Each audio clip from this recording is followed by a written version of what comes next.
దేవునికి సమస్త మహిమ కలుగును గాక. వాక్యములోనికి వెళదాం.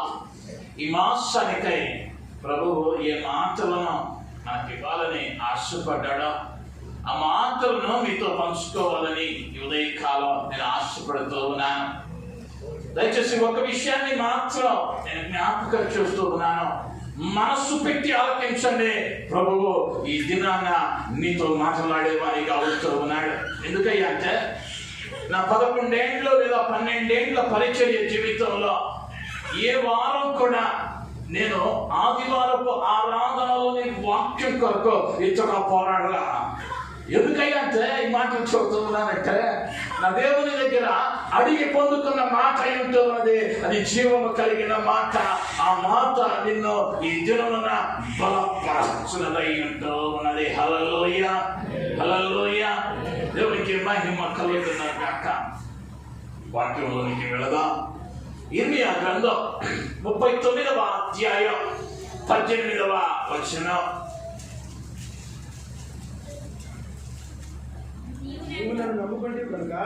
నీవు నన్ను నమ్ముకొంటివి కనుక నిశ్చయముగా నేను నిన్ను తప్పించెదను. దేవుని నామానికి మహిమ కలుగును గాక. హల్లెలూయా. నీవు నన్ను నమ్ముకొంటివి కనుక నిశ్చయముగా నేను నిన్ను తప్పించెదను. ఈ మాసంలో దేవుడు అంటూ ఉన్నాడు, నీతో మాట్లాడుతూ ఉన్నాడు, నీవు కనుక నా దేవుని నమ్ముకొనగలిగితే, నా దేవుని మీద ఆధారపడగలిగితే, ఆయన అన్నాడు తప్పించడం కాదు, నిశ్చయంగా ఖచ్చితంగా అది చేస్తానంటూ ఉన్నాడు. ఇక దానిలో మార్పు లేదు. నీవే వేదనలో ఉన్నావో, ఏ బాధలో ఉన్నావో, ఈ కన్నీరు నిన్ను వెంటాడుతూ ఉందో, ఈ ఇబ్బంది ఇంతవరకు నిన్ను ఏడిపిస్తూ ఉందో, లేదా ఏ బాధ, ఏ వ్యాధి, ఏ బలహీనత నీ వెంటాడుతూ ఉన్నాయో, ఈ మాసంలో నా ప్రభు అంటూ ఉన్నాడు, నీవు కనుక నన్ను నమ్ముకుని నాకు అప్పగిస్తే నేనేం చేయబోతూ ఉన్నానయ్యా అంటే నీ కార్యములో నేను నీకు తోడుండి నిన్ను విడిపించి రక్షించేటువంటి వాడను అని చెబుతూ ఉన్నాడు. అంటే ఆయన నమ్ముకోవటం అంటే అది ఎలా ఉండాలి అంటే నయాగరా జలపాతాల దగ్గర ఒక సంఘటన జరిగింది. కెనడా అమెరికాల మధ్య ప్రపంచంలోనే అత్యంత నది అయినటువంటి ఆ నది దగ్గర ప్రపంచంలోనే అత్యంత పెద్ద జలపాతం అది. ఆ జలపాతం దగ్గర ఒక వ్యక్తి ఒక ప్రకటన చేశాడు, నేను ఈ నదిని, ఈ జలపాతాన్ని, ఆ పైనుంచి పడుతూ ఉన్న నీళ్లను చూస్తేనే ఎంతో భయం కలిగింది. ఆ భయం మధ్యలో ఈ వ్యక్తి చేసిన సవాల్ ఏంటయ్యా అంటే ఒక వైరు కట్టి ఈ చివరి నుండి ఆ చివరకు నేను దాటి వెళతానని ప్రకటన చేశాడు. ఆ వింతను చూడటానికి ప్రపంచం నలుమూలల నుంచి వేలాది మంది తరలి వచ్చారు. అనేక టీవీ ఛానల్స్ దాన్ని కవర్ చేస్తా ఉన్నాయి.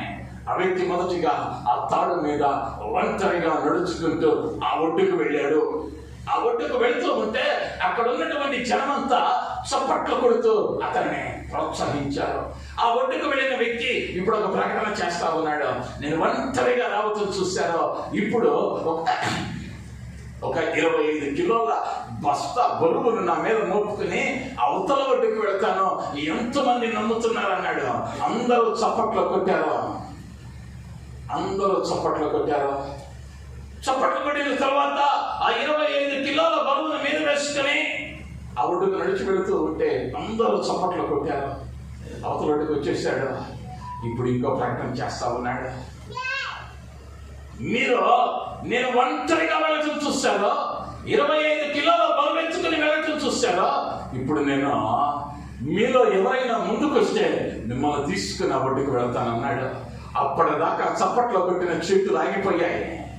అప్పటిదాకా బియ్యం 3 తీసుకుని వెళ్తామంటే చప్పట్లు కొట్టారు, నేను నడుస్తానంటే చప్పట్లు కొట్టారు. కానీ ఎవరైనా ఒకరు రెండయ్యా అంటే ఎవరి చేతిలో లేకపోట్లా. అయితే అక్కడ ఉన్నటువంటి ఒక 12 ఏళ్ళ చిన్నవాడు ముందుకొచ్చాడు. పరుగున ఆ వ్యక్తి భుజాల మీద ఎక్కాడు. అవతల ఒడ్డుకు ఈ వ్యక్తి నడుచుకుంటూ తీసుకుని వెళ్ళాడు.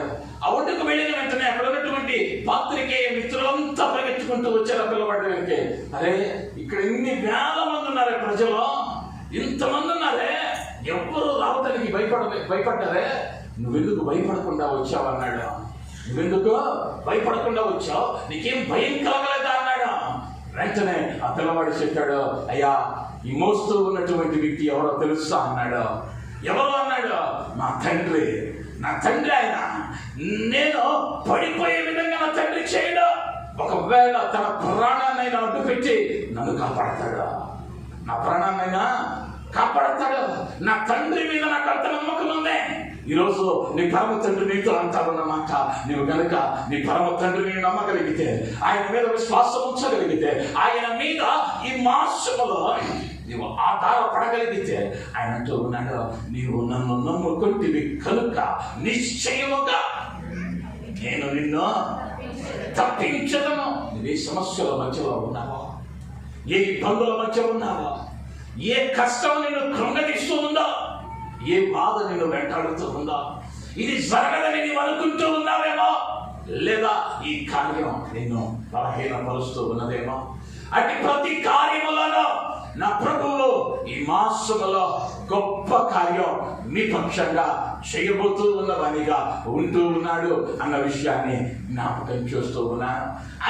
ఆయన నమ్ముకుంటే ఏ విధంగా నిన్ను తప్పించలేని ఉంటూ ఉన్నాడో, ఏ విధంగా నీతో గొప్ప కార్యాలు జరిగించబోతూ ఉన్నాడో, కొన్ని కార్యాలను ఈ ఉదయ కాలమందు నేను మీకు తెలియచేయబోతూ ఉన్నాను. మొదటిగా గమనించగలిగితే, మొదటి దినవృత్తాంతముల గ్రంథం 5వ అధ్యాయం 20వ వచనం.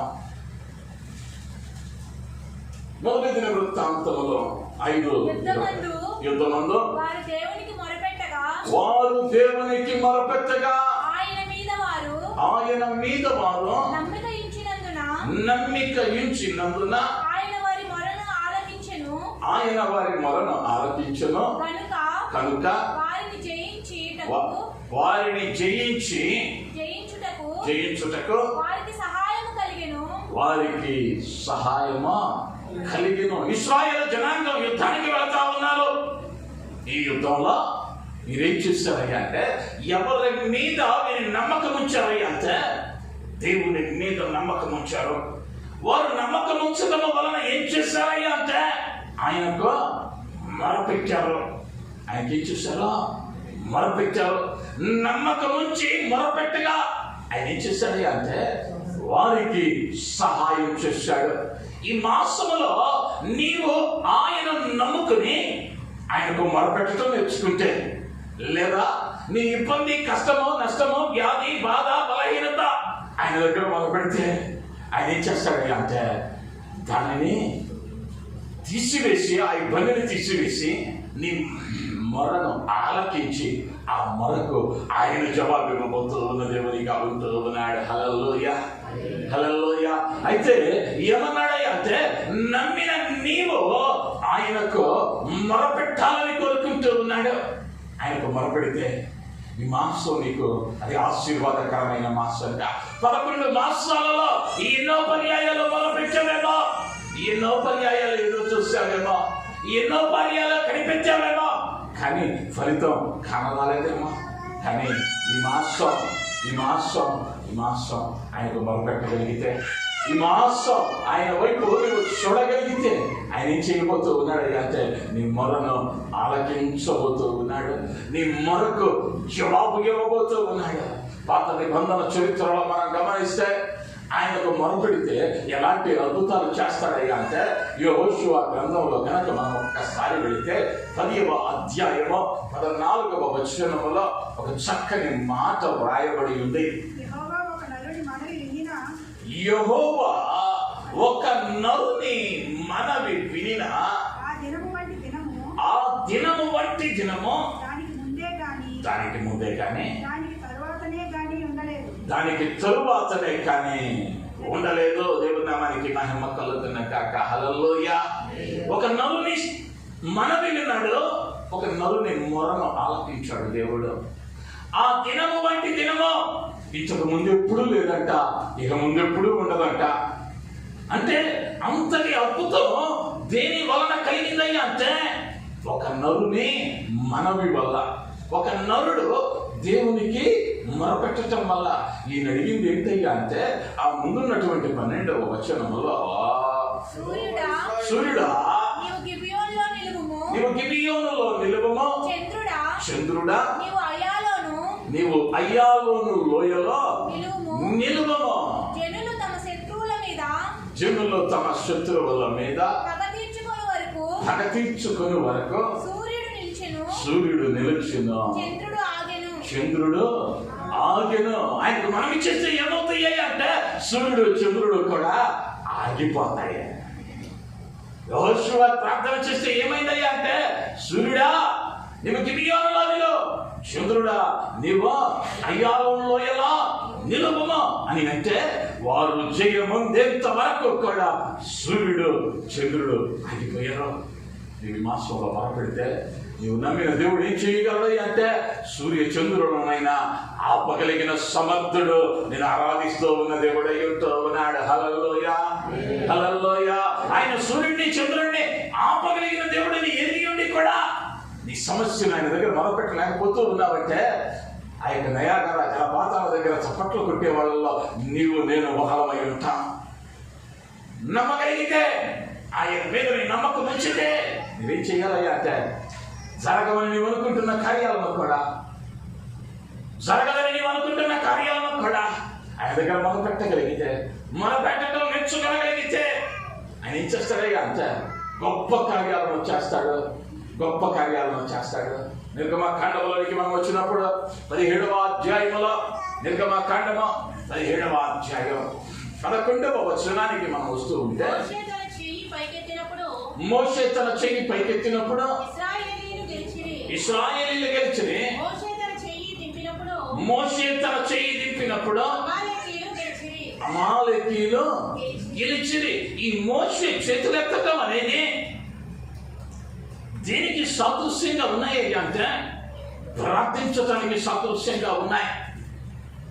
ఇక్కడ హూరు అహరోనులో మోషే చేతులు బరులెక్కగా అటువైపు ఒకడు ఇటువైపు ఒకడు ఆయన చేతులను ఎత్తి పట్టుకున్నారు.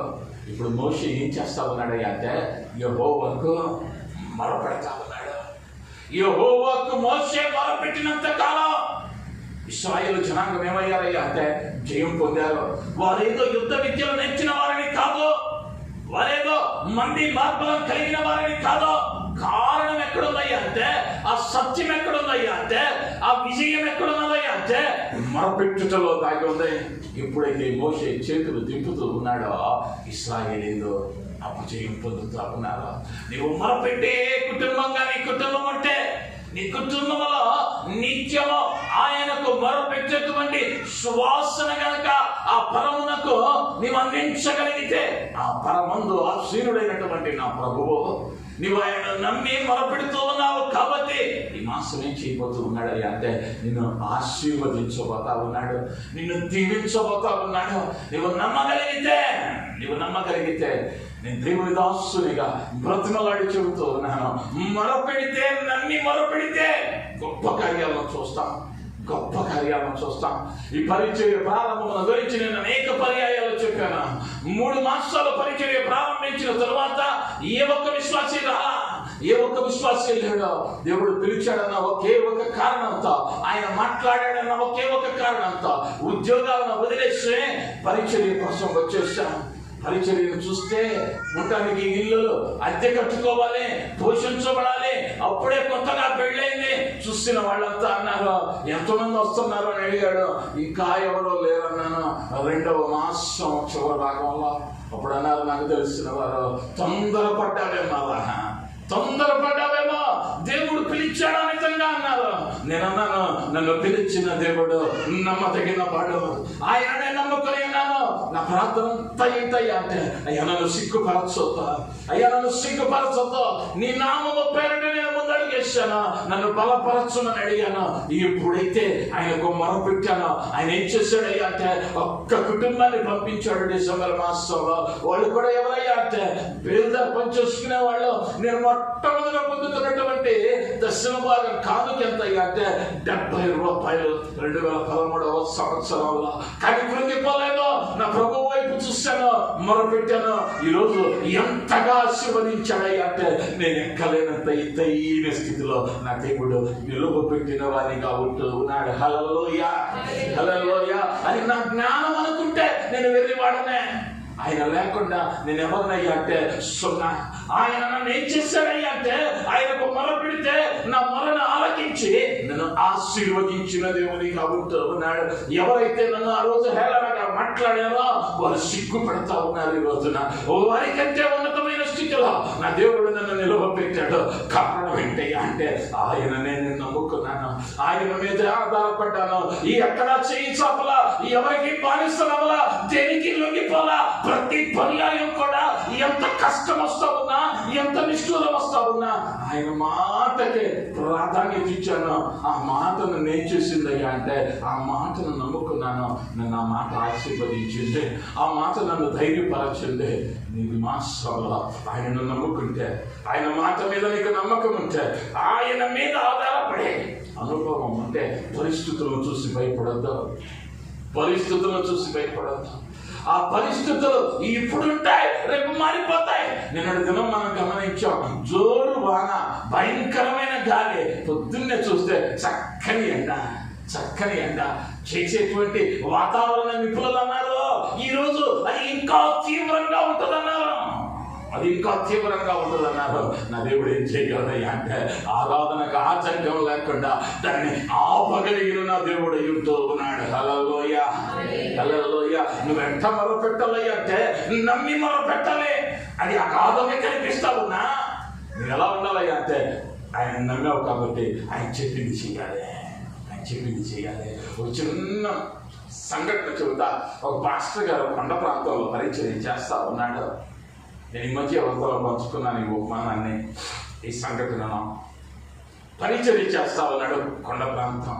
పరిచర్య ముగించుకొని ఇంటికి వెళుతా ఉన్నాడు. ఇంటికి వెళుతూ ఉన్న మార్గంలో రాత్రికాలం సైకిల్ మాత్రమే ఉంది ఆయనకి, చిన్న లైట్ ఉంది దాని ముందు. ఆ సైకిల్లో వెళుతూ ఉన్నాడు. వేగంగా ఆ కొండ మలుపులు తిరుగుతూ ఉన్న సందర్భంలో ఎటు చూసిన లోయలే కనిపిస్తా ఉన్నాయి. ఈయనకి చాలా భయంగా ఉంది రాత్రి వేళ.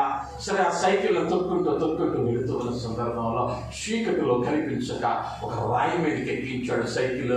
తాను తోలుతూ ఉన్నటువంటి ఆ పటుత్వాన్ని కోల్పోయాడు. ఆ కొండ పై నుంచి కిందకి జారిపోతూ ఉన్నాడు. చెట్ల మధ్యలో నుంచి దొర్లుతూ ఉన్నాడు. దొర్లుతూ ఉన్న సందర్భంలో ఆయన అంటా ఉన్నాడు, యేసయ్యా నన్ను కాపాడనే. తను నమ్మిన దేవునికి మొరపెట్టాడు, తను నమ్మిన దేవునికి మొరపెట్టాడు. దొర్లుకుంటూ వస్తూ ఉన్నాడు. అది ఎంతో ఎత్తైనటువంటి పర్వతం. ఆ పర్వతం నుంచి దొర్లుకుంటూ వస్తూ ఉన్న సందర్భంలో ఎప్పుడైతే యేసయ్యా యేసయ్యా అని కేకేశాడో ఒక చెట్టు కొమ్మ దొరికింది, గట్టిగా పట్టుకున్నాడు. ఒక చెట్టు కొమ్మ దొరికింది, గట్టిగా పట్టుకున్నాడు. అయ్యా నీకు స్తోత్రం అన్నాడు. ఇప్పుడు అడుగుతా ఉన్నాడు, అయ్యా ఈ కొమ్మను పట్టుకున్నాను, ప్రస్తుతానికి కాపాడగలబడ్డాను. అయితే కిందకు చూశాడు, చీకటి ఏమీ కనిపించటం లేదు, ఇంకా లోతుంది, ఇంకా లోయనుకున్నాడు. ప్రభువుని అడిగాడు, అయ్యా నన్ను ఏం చేయమంటావు ఇప్పుడు, నన్ను ఏం చేయమంటావు ఇప్పుడు అన్నాడు. దేవుడు అన్నాడు, ఆ కొమ్మను విడిచిపెట్టు అన్నాడు. దేవుడు అన్నాడు, ఆ కొమ్మను విడిచిపెట్టు అన్నాడు. నమ్మిన దేవునితో ఇప్పుడు ఆడుతా ఉన్నాడు. అయ్యా విడిచిపెడితే లోయలో పడిపోతానేమోనయ్యా, నా ప్రాణం పోయిద్దేమోనయ్యా, ఇప్పటికీ శరీరం అంతా గాయాలయ్యా. అయ్యా వేరేదన్నా మార్గం చెప్పు అన్నాడు. రెండవ పర్యాయం కూడా దేవుడు చెప్పాడు, వదిలే ఆ కొమ్మను విడిచిపెట్టు అన్నాడు. వెళ్ళ మూడవ మాట చెప్పాడు దేవుడు, ఆ కొమ్మను విడిచిపెట్టు. ఇది వెంటలా చెయ్యి మార్చి చెయ్యి పట్టుకుంటా ఉన్నాడు. భారంగా వేలాడుతూ ఉన్నాడు. నరాలు తెగిపోతూ ఉన్నాయి. భరించాలనేటువంటి బాధను అనుభవిస్తూ ఉన్నాడు. తెల్లవారబోతా ఉంది. సూర్యుడు కొంచెంగా వస్తా ఉన్నాడు. ఇక ఇతడు బలం తెచ్చుకొని ఒక్కసారి కిందకు చూశాడు. ఎంత లోతులో, ఇంకా కిందుందో, నా పరిస్థితి ఏంటో అని ఒక్కసారి కళ్ళు తెరిచేసరికి ఏం కనిపించింది అంటే అడుగు దూరంలో నేల కనిపించింది. అడుగు దూరంలో నేల కనిపించింది. ఇప్పుడు ఏమైందయ్యా అంటే రాత్రంతా వేలాడి ఈ చెయ్యి నెలలు తెగిపోయి చేతుల్లో బలం లేదు. ఇప్పుడు అది వదిలేసి నిలవబడ్డ శరీరంలో సత్తు ఏమైందయ్యా అంటే క్షీణించింది. ఇప్పుడు ఆసుపత్రి పాలవలసిన పరిస్థితి ఏర్పడింది. దేవుడు కొన్ని పర్యాయాల్లో నీతో మాట్లాడుతూ ఉన్నప్పుడు విడిచిపెట్టవలసిన వాటిని విడిచిపెట్టమన్నప్పుడు నీవు విడిచిపెట్టలేదు అనుకో, ఆయన కొన్ని పర్యాయాలు మాత్రమే హెచ్చరిస్తాడు. నువ్వు ఆయన నమ్మితే ఏం చేయాలి అంటే వెంటనే విడిచిపెట్టాలి. ఆయన నువ్వు నమ్మితే ఆయన మాటను ఎలా స్వీకరించాలి అంటే వెంటనే. ఆ విధంగా కనుక నువ్వు చేస్తే ఆయన ఏం చేస్తాడయ్యా అంటే నీవు ఎక్కలేనంత ఎత్తైన స్థలములకు నిన్ను ఎక్కించి నీవు ఆశీర్వదింపబడటం చూసి నా ప్రభువు ఆనందించువాడై ఉంటూ ఉన్నాడు. హల్లెలూయా, హల్లెలూయా. ఈ మాసంలో మొదలుపెడుతూ ఉన్నావా? ఈ విషయాన్ని అడుగుతూ ఉన్నావో ఆ విషయంలో దేవుడు ఏదైతే మాట్లాడుతూ ఉన్నాడో దానిని ఆలస్యం చేయక జరిగించా. దాన్ని ఆలస్యం చేయొద్దు. ఆలస్యం చెయ్యక నీవు జరిగించగలిగినట్లయితే నా ప్రభువు అంటా ఉన్నాడు, నిన్ను ఆయన ఆశీర్వదిస్తాడు. నువ్వు మొదలుపెడితే నన్ను ఆశీర్వదించిన దేవుడు. నాకు అది నాన్న ఎన్నో మార్గాలు తెరవబడ్డాయి. మా సంస్థలో వచ్చారు, ప్రతి మాసం జీతం ఇస్తామన్నారు. మా తరపున పని చేయి, నీకు కావలసినవన్నీ చూసుకుంటామన్నారు. ఉద్యోగం ఇస్తాం, ఉద్యోగం చేసుకుంటూ చేయమన్నారు. లేదా విడిచిపెట్టి వచ్చేయమన్నారు. తర్జుమాదారునిగా ట్రాన్స్లేటర్గా ఉండేవాడిని నేను. తమిళ్ టు తెలుగు దానిలో ఏదైనా చేయగలిగిన వాడను. అయితే ఆఫర్లు ఇచ్చారు. మా పరిచయంలోకి వచ్చి మాకు ట్రాన్స్లేటర్గా ఉండి నీకు ఎంత జీతం కావాలో, ఇంతకు ముందు ఎంత తీసుకున్నావో దానికన్నా ఎక్కువ ఇస్తామన్నారు. నేను నమ్ముతారా నమ్మరా, 2013వ సంవత్సరంలో నేను ఉద్యోగం వదిలిపెడుతూ ఉన్నప్పుడు నేను అఫీషియల్గా తీసుకున్న ఆఖరి నెల జీతం 60,000 రూపాయలు. 2013వ సంవత్సరంలో నేను కనుక అదే దానిలో ఉన్నట్లయితే ఈరోజు 1,00,000 కంటే ఎక్కువ సంపాదించేవాడిని. అదే క్రైస్తవ ఛానల్లో కాకుండా సెక్యులర్ ఛానల్లోకి వెళితే దానికి పరిమితి లేదు. కానీ నా ప్రభువు విడిచిపెట్టమన్నాడు. విడిచిపెట్టి వచ్చాను. నన్ను ఏం చేస్తాడయ్యా నా యేసయ్య అంటే ఆశీర్వదించాడు. నాకు ఏ లోటు లేదు. ఒక్క మాట చెబుతా, నిన్న వర్షానికి నీళ్ళు వచ్చే ఇంట్లో ఉంటే నీకు కుదరదు. నేను బయటికి రాకముందే నాకు వచ్చిన ఫోన్స్ అన్నింటి కాదు, పాస్టర్ గారు మా ఇంటికి రండి. ఎవడయ్యా పిలుస్తాడు? ఎవరయ్యా ఆతిథ్యం ఇస్తారు? తెలిసిన బంధువు వస్తే 2 పూటలు అన్నం పెడితే 3వ పూట ఎప్పుడు వెళ్తాడని చూస్తారు ఈ లోకం. కానీ నేను వారి బంధువులు కాకపోయినా నాకేమిచ్చాడయ్యా దేవుడు అంటే అనేక మంది ఆప్తులు ఇచ్చాడు దేవుడు. అది ఆశీర్వాదం కాదా? అంతకన్నా ఆశీర్వాదం ఈ లోకంలో మరి ఒకటి లేదు అన్న విషయాన్ని నేను జ్ఞాపకం చేస్తూ ఉన్నాను. నేను వెళ్ళిన ప్రతి చోట కూడా నన్ను ప్రేమగా ప్రేమించే బిడ్డలు ఇచ్చాడు. అందులో బట్టి నా ప్రభువుకు స్తుతులు చెల్లిస్తూ ఉన్నాను. ఇవన్నీ నేను అనుభవించడానికి కారణం ఏంటయ్యా అంటే నా ప్రభువుకు మొరపెట్టగలిగాను. నా ప్రభువుకు మొదలుపెడితే నీ శత్రువులను సైతం మిత్రులుగా చేస్తాడు. నీ ఎదురున్నటువంటి ఎత్తైన స్థలాలను సమమైన స్థలాలుగా చేస్తాడు. లోతైన స్థలాలను అవి పూడ్చి సరైన మార్గంలో నిన్ను నడిపిస్తాడు. అయితే నీ మాసంలో నా తండ్రి అయిన యేసును నమ్మగలిగి ఆయన మీద నమ్మకం ఉంచి ఆయనకు మొరపెడితే ఆయన నీ పక్షంగా గొప్ప కార్యాలు చేస్తాడు. రెండవదిగా కీర్తనల గ్రంథం 37వ అధ్యాయం 3-4 వచనాలు. యెహోవాయందు నమ్మకయించి మేలు చేయుము. దేశమందు నివసించి సత్యమును అనుసరించుము. యెహోవాను బట్టి సంతోషించుము. ఆయన నీ హృదయ వాంఛలను తీర్చును. దేవునామానికి మహిమ కలుగును గాక. హల్లెలూయా.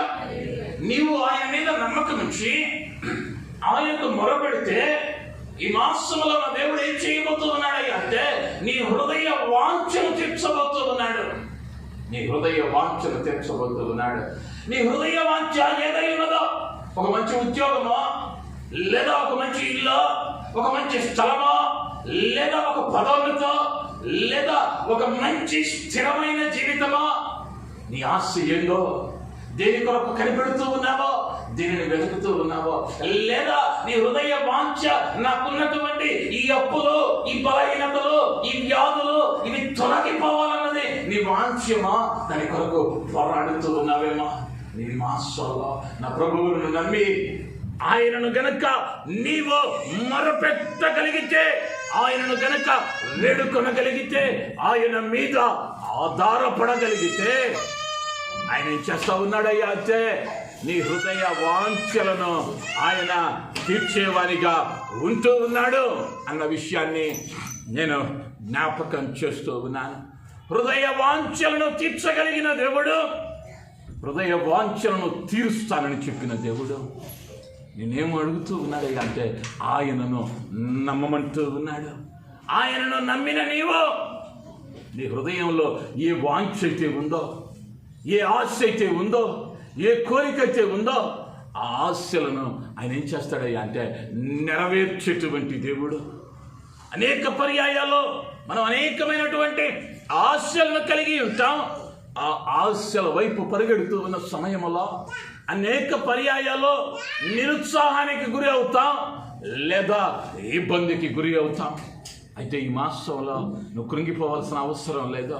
నీవు నమ్మిన దేవుడు, నీవు ఆశ్రయించిన దేవుడు, నీవు ఆధారపడిన దేవుడు ఆయన ఏం చేస్తానన్నాడయ్యా అంటే నీ హృదయ వాంఛను తీరుస్తాడు, హృదయ వాంఛను తీరుస్తాడు. హెబ్రీయులకు రాసిన పత్రికలో 11వ అధ్యాయంలోనికి వెళితే 29వ వచనం నుంచి ఒక్కొక్క వచనాన్ని మనం చదవగలిగినట్లయితే, విశ్వాసమును బట్టి వారు పొడి నేల మీద నడిచినట్లు ఎర్ర సముద్రంలో పడి నడిచిపోయి, ఎర్ర సముద్రములో పడి నడిచిపోయి. వాళ్ళు నడిచింది పొలంలో కాదు, లేదా పిల్ల కాలువలో కాదు. ఎక్కడ నడిచారయ్యా అంటే సముద్రములో నడిచిరి. సముద్రంలో ఎక్కడ నడిచారయ్యా అంటే ఆరిన నేల మీద నడిచారు. ఒక్కరోజు వర్షం పడితే నేల ఆరటానికి 2-3 రోజులు పడతా ఉంది. ఏళ్ల తరబడి సముద్రపు నీరు అక్కడే నిలిచి ఉన్నదే. అది ఆరటం అంత సులువైంది కాదే. సముద్రము పాయలుగా చీలటం, అది గోడలుగా నిలవబడటం అది సాధ్యం కాదే.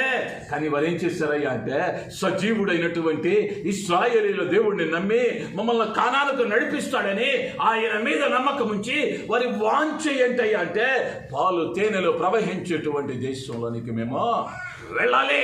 వారి వాంఛ పాలు తేనెలు ప్రవహించే దేశాన్ని చూడాలన్న వాంఛ. దాని కొరకు దేవుడు ఏం చేశాడయ్యా అంటే సముద్రాన్ని పాయలుగా చేశాడు.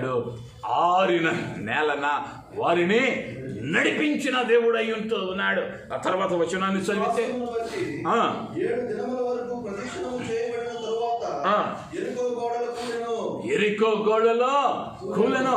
ఎరికో పట్టణాన్ని స్వతంత్రించుకునడానికి ఇశ్రాయేలు సమాజము ఏం చేస్తా ఉన్నారయ్యా అంటే గోడ చుట్టూ ప్రదక్షిణ చేస్తా ఉన్నారు, ప్రదక్షిణ చేస్తా ఉన్నారు. వీరి ఆశ ఏంటయ్యా అంటే, వీరి వాంఛ ఏంటయ్యా అంటే ఎరికోని స్వతంత్రించుకోవాలి. దాని ప్రాకారాలు బహుబలము కలిగినవి, బహుదృఢమైనవి. అయితే ప్రభువు అన్నాడు 7 మార్లు దాని చుట్టూ స్తుతులు చెల్లిస్తూ ప్రదక్షిణలు చేయమంటే యెహోషువ నాయకత్వంలో ఇశ్రాయేలు సమాజము బూరలు ఊదురు వారు, స్తుతులు చెల్లించువారు ముందు నిలువబడగా 7 దినములు వారు ఆ ఎరికో గోడల చుట్టూ తిరగగా 7వ దినమున ఆ గోడలు ఎవడునూ కూల్చకుండానే, లేదా ఎవడునూ దానిని పడద్రోయకనే అవేమయ్యాయి అంటే గోడలు కూలిపోయినవిగా ఉండటాన్ని మనం గమనించగలిగిన వారంగా ఉంటూ ఉన్నాం. ఎప్పుడైతే నీ ఆశ ఆయన మీద ఉన్నదో, ఆయన మీద నమ్మకం ఉంచావో, ఆయన ఏం చేశాడయ్యా అంటే ఆరిన నేలను నడిపించాడు, ప్రాకారాలను పడగొట్టాడు. ఇంకా ముందుకు వెళితే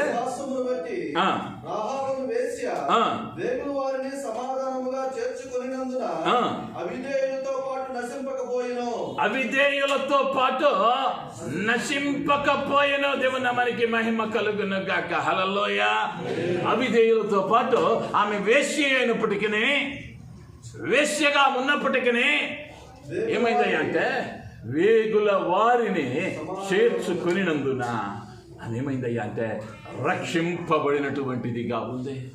ఆమెను, ఆమె కుటుంబమును ఆ యొక్క భయంకరమైనటువంటి ఆపద నుండి తప్పించబడిన వారిగా, రక్షింపబడిన వారిగా మనము చూడటానికి అవకాశం ఉంటూ ఉన్నది. ఆ తర్వాత వచనంలో అంటాడు, గిద్యోను, ఆ, బారాకు, ఉమ్, సంసోను, ఆ, యెఫ్తా, ఉమ్, దావీదు, ఉమ్, సమూయేలు వారిని గూర్చి ఉమ్, ప్రవక్తలను గూర్చి వివరించుటకు సమయం చాలదు. వారు ఆ, విశ్వాసము ద్వారా ఆ, రాజ్యములను జయించిరి. చాలండి. దేవుని నామానికి మహిమ కలుగును గాక. ఆ వాక్యం ప్రారంభంలో అంటాడు, ఇంకను ఏమి చెప్పుదును? ఏమి చెప్పుదును.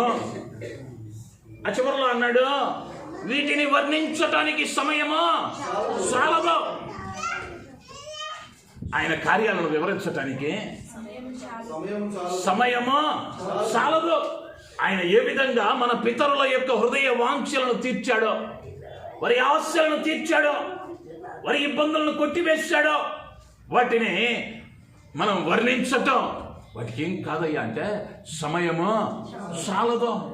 నువ్వు గనక ఈ మాసములో ఆయనను నమ్మి ఆయనకు మొరపెట్టేటువంటి జీవితాన్ని నీవు పొందుకోగలిగితే నీ హృదయ వాంఛలను నా ప్రభువు తీర్చేవానిగా ఉంటూ ఉన్నాడు. నేను ఎప్పుడు చెబుతాను, నా సాక్ష్యం అది. నేను ఎన్నో పర్యాయాలు నా ప్రభువుని ఎలా ఆరాధించాలని ఆశపడతానయ్యా అంటే గంభీరంగా ఆశీర్వదించాలి. ఎందుకయ్యా అంటే నేను ఆరాధించే దేవుడు ఐశ్వర్యవంతుడైన దేవుడు. ఆయన పశువులో పాకలో పుట్టాడే, కానీ ఆయన ఎవరయ్యా అంటే ఆకాశం ఆయన సింహాసనం, భూమి ఆయన పాదపీఠం.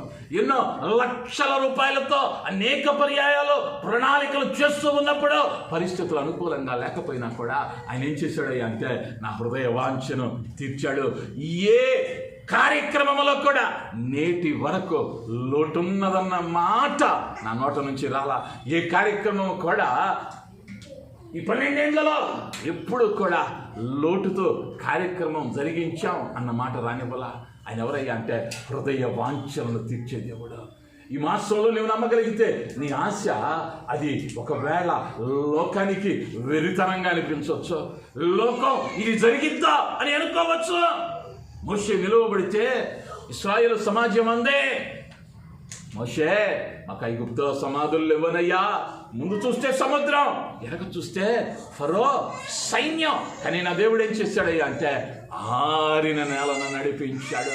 ఈ మాసంలో ఆయనను నువ్వు నమ్మగలిగితే, ఆయన మీద ఆధారపడితే, ఆయనకు మొరపెడితే ఆయన ఏం చేయబోతూ ఉన్నాడయ్యా అంటే నీ హృదయ వాంఛను ఆయన తీర్చబోతూ ఉన్నాడు. మూడవదిగా ఆయన ఏం చేస్తాడయ్యా ఆయన నమ్ముకుంటే అంటే కీర్తనల గ్రంథం 37వ కీర్తన 29 నుంచి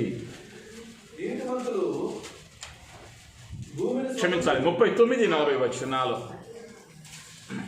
బాధ కలుగునప్పుడు 37వ కీర్తన బాధ కలుగునప్పుడు యెహోవా వారికి సహాయుడై వారిని రక్షించును. వారు యెహోవా శరణ చొచ్చి ఉన్నారు కనుక భక్తిహీనుల చేతిలో నుండి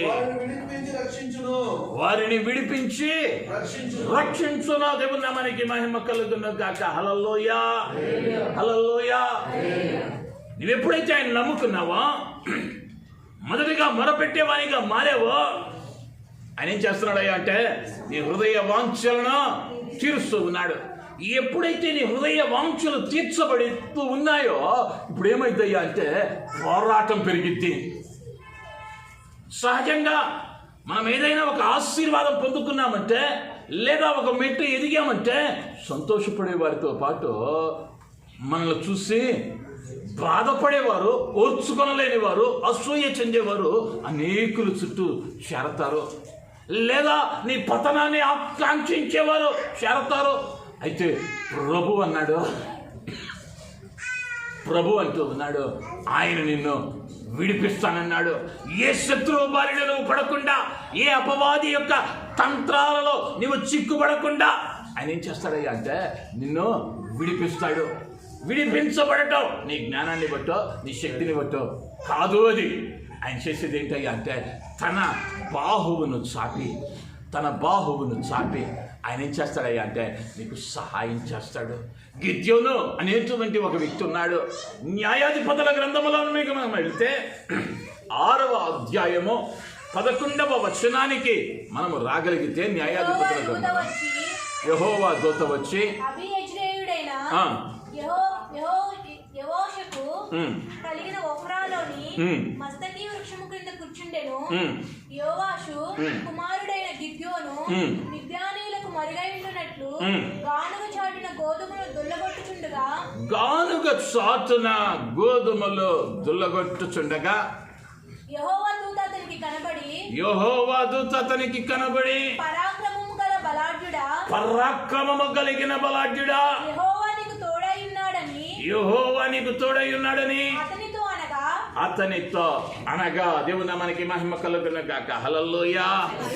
ఫిలిష్తీయులకు భయపడి అప్పటి వరకు పండిన పంటను ఎక్కడ దోచుకుని వెళతారోనని భయముతో ఈ గిద్యోను అనేటువంటి వాడు గానుగా వెనుక దాగుకొని గోధుమలను దుల్లగొట్టుచున్నాడు. ఈ భయంతో ఉన్నవానిని, ఈ బాధలో ఉన్నవానిని ప్రభువు చూసి అంటా ఉన్నాడు, పరాక్రమము కలిగిన బలాఢ్యుడా. కారణం ఏంటయ్యా అంటే, ఇతడు భయంతో ఉన్నా, ఇతడు వేదనలో ఉన్నా, అప్పటి వరకు నష్టపోతా ఉన్నా, ఇతడు ఎవరిని నమ్మాడయ్యా అంటే యెహోవాను నమ్మాడు. యెహోవాకు మొరపెట్టాడు. తన హృదయ వాంఛలను ఆ ప్రభువుకు తెలియచేశాడు. ఎప్పుడైతే ఆ విధంగా చేశాడో, ఇప్పుడు నిన్నటి దినాన ఒంటరిగా ఉన్నవాడిని 1000 మందిగా చేశాడు.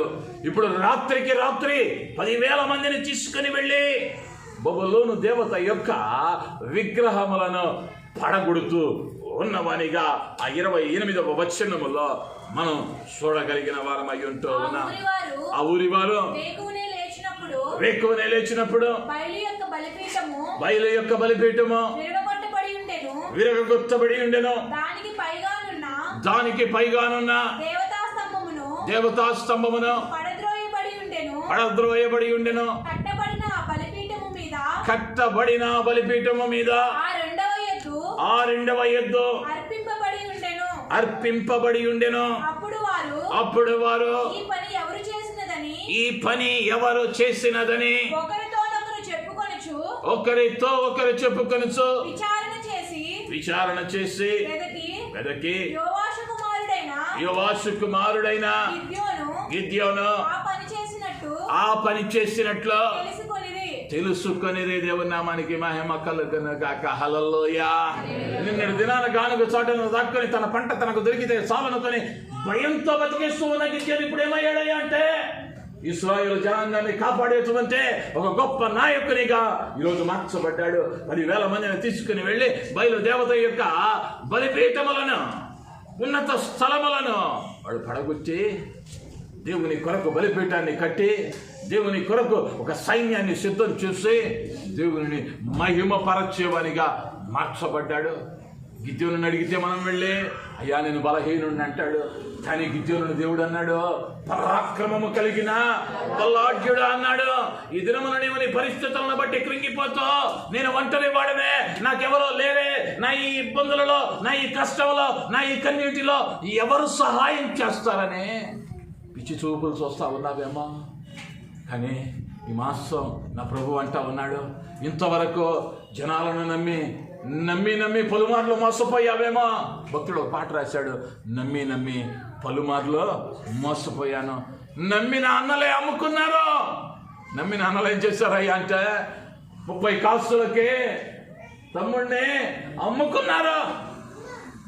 నమ్మిన శిష్యుడు ఏం చేశాడయ్యా అంటే యేసయ్యను నమ్ముకున్నాడు. నమ్మి ఖజానా అప్పగిస్తే యూదా ఏం చేశాడయ్యా అంటే ప్రభువు నమ్ముకున్నాడు.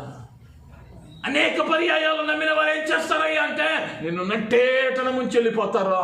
కానీ నా దేవుడిని నమ్ముకుంటే, నా యేసుని నమ్ముకుంటే, నీవు నన్ను నమ్ముకుంటివి కనుక నిశ్చయముగా నిన్ను విడిపించదను, ఆశీర్వదించనని మాట ఇచ్చిన దేవుడు ఈ మాసంలో నీ నమ్మకం అటు ఇటు పనియుతో ఆ ప్రభువు మీద నీ నమ్మకం ఉంచు. ఆ నమ్మకం ఆయన మీద ఉంచితే, నమ్మకం ఉంచిన నీవు నీ బాధ ఏదో, నీ ఇబ్బంది ఏదో, నీ కష్టం ఏదో, నీ కన్నీరేదో ఆయన దగ్గర కుమ్మరించు, ఆయనకు మొరపెట్టు, ఆయనకు మొరపెడితే ఆయన ఏం చేస్తాడయ్యా అంటే నీ మొరను ఆయన ఆలకిస్తాడు. నువ్వు మాట్లాడితే నీ ఇంట్లో నీ భార్య నీ మాట వినదేమో, నీ భర్త నీ మాట వినడేమో, నీ పిల్లలే నీ మాట వినరేమో, కానీ నీ మాట వినటానికి, నీ మూలుగును వినటానికి నా ప్రభువు నిత్యము సిద్ధంగా ఉన్నాడు. ఈ లోకంలో నీ మాటను ఎవడో లెక్క చేయకపోవచ్చు, కానీ సమస్తాన్ని కలుగు చేసిన ప్రభువు, సమస్తాన్ని సృజించిన ప్రభువు ఈ మాసములో ఏమై ఉన్నాడయ్యా అంటే నీ మొర ఆలకించాలని ఆయన సిద్ధంగా ఉన్నాడు. నీవు మొర పెట్టగలిగితే, నీవు మొరపెట్టగలిగితే నీ మొరను ఆలకించిన దేవుడు జవాబిస్తాడు. ఆ జవాబిచ్చే దేవుడు ఏం చేస్తాడయ్యా అంటే నీవు ఆయనను నమ్ముకొని ఉన్నావు కనుక ఈ మాసంలో నీ హృదయ వాంఛలు తీర్చబోతూ ఉన్నాడు. నీ ఆశ ఏదైనా కావచ్చు, అది ఇల్లు కావచ్చు, లేదా మరి ఒక ఉద్యోగం కావచ్చు, ఉన్నతమైన స్థాయి కావచ్చు, మరి ఏదైనా కావచ్చు. ఒక్క మాట చెబుతా, నా ప్రభువుకి అసాధ్యమైనది ఏదీ లేదో, ఏది లేదో. ఇవి ఏది నీ ఆశ అయినా, ఏది నీ వాంఛ అయినా ఈ మాసంలో ఆయనకు మొరపెట్టడం నేర్చుకో. ఆయన ఏం చేస్తాడయ్యా అంటే ఆ హృదయ వాంఛలను ఈ మాసములోనే తీర్చబోతా ఉన్నాడు. అది ఎప్పుడు ఇంకా దూరంలో లేదో, ఇంకా దూరంలో లేదో. ఇంతకాలం ఎదురు చూస్తానే అవ్వలేదే, ఎప్పుడుకోలే అయ్యేది, అప్పుడు చూద్దాంలే, ఆనవాళ్ళు కనిపించినాక చూద్దాంలే అని ఆలస్యం చేస్తా ఉన్నావేమా, నమ్మటంలో నిర్లక్ష్యం వహిస్తా ఉన్నావేమా. నా ప్రభు దాసునిగా మాట్లాడుతుంది నాయన. నువ్వు నమ్మగలిగితే ఈ మాసంలో నా ప్రభువు నీ మరణ ఆలకిస్తాడు, నీకు జవాబిస్తాడు, నీ హృదయ వాంఛను తీరుస్తాడు. అంతేకాదా, భయంలో ఉన్నావేమ్మా, జరిగిద్దానా నమ్మకం లేదేమా, విడిపింపబడతానా, నా చుట్టూ ఇలాంటి పరిస్థితులు ఉన్నాయే, కానీ నా ప్రభువు ఏం చేస్తాడయ్యా అంటే భయముల్లో ఉన్న గిద్యోనును బలవంతునిగా పరాక్రమశాలి అని పిలిచిన దేవుడు నిన్ను పిలిచాడు. నీ భయాన్ని విడిచిపెట్టు, నీ భయాన్ని విడిచిపెట్టు, నీ వేదనను విడిచిపెట్టు. ఈరోజు నా ప్రభువుకు అప్పగించుకో. అయ్యా నిన్నే నమ్మానయ్యా, నీ మీదే ఆధారపడ్డానయ్యా. అయ్యా ఈ మాసంలో నువ్వు మాట ఇచ్చినట్లుగా నన్ను విడిపించి రక్షించి ఆశీర్వదించయ్యా అని ఒక్క నిమిషం తలలో వంచి ఆయన వైపు చూస్తూ, అయ్యా నమ్ముకున్నానయ్యా, నిన్నే నమ్ముకున్నానయ్యా, నన్ను విడిపోవద్దయ్యా, నువ్వు లేక నేను బ్రతకలేనయ్యా, నిన్నే నమ్ముకున్నానయ్యా, నన్ను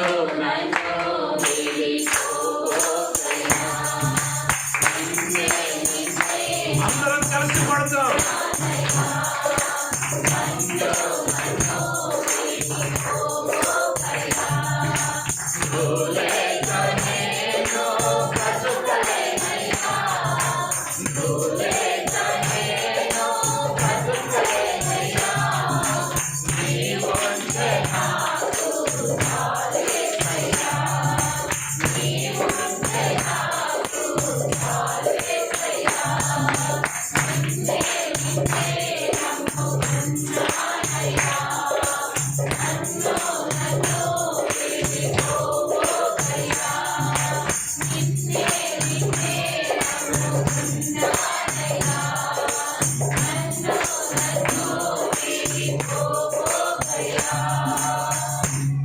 అయ్యా నిన్నే నమ్ముకుని ఉన్నాం, మమ్మల్ని వీడిపోవద్దు, మమ్మల్ని దాటిపోవద్దు, నీ గొప్ప కార్యాలు మమ్మల్ని జరిగించండి. కళ్ళు మూసుకున్న చిన్న ప్రార్థన. కృపగలిగిన మా యేసయ్య, ఇర్మియాతో నువ్వు మాట్లాడావు, అభయం ఇచ్చావు. నీవు నన్ను నమ్ముకొని ఇంటివి కనుక నిశ్చయముగా నేను విడిపించదను, ఆశీర్వదించదనని, తప్పించదనని మాట ఇచ్చావు. అయ్యా ఈ ఇబ్బందికరమైన సమయంలో కూడా నీ బిడ్డలో నిన్ను నమ్ముకొని వచ్చావా? అయ్యా నేను నమ్మి వచ్చిన బిడ్డలో ఆయన నీ వైపు చూస్తూ ఉన్న బిడ్డలో, అయ్యా బిడ్డలో ఆయన ఆశీర్వదించు, బిడ్డల మొదలను ఆలకించయ్యా, అయ్యా బిడ్డల హృదయ వాంఛలు తీర్చయ్యా, అయ్యా బిడ్డలను విడిపించు, ఆశీర్వదించు, బలపరచు, ధైర్యమివ్వు. నీ గొప్ప కార్యాలు నీ బిడ్డలైన వారి జీవితాలు అయ్యా ఆలస్యము చేయక ఈ మాసంలో ఏదైతే వాగ్దానం చేశావో, ఏదైతే మాట ఇచ్చావో ఆ మాట అయ్యా మీరు చాపెట్టి జరిగించమని ఈ మాసంలోనే అయ్యా బిడలు నీవు వారితో ఉన్నావని సాక్ష్యం ఇవ్వటానికి అయ్యా నీ గొప్ప కార్యాన్ని బిడల జీవితాలు జరిగించమని నీవు మాత్రమే మహిమ పొందు, నీ కృపను కుమ్మరించమని యేసు నామములో అడిగి బ్రతిమలాడి వేడుకుంటూ ఉన్నాను తండ్రి.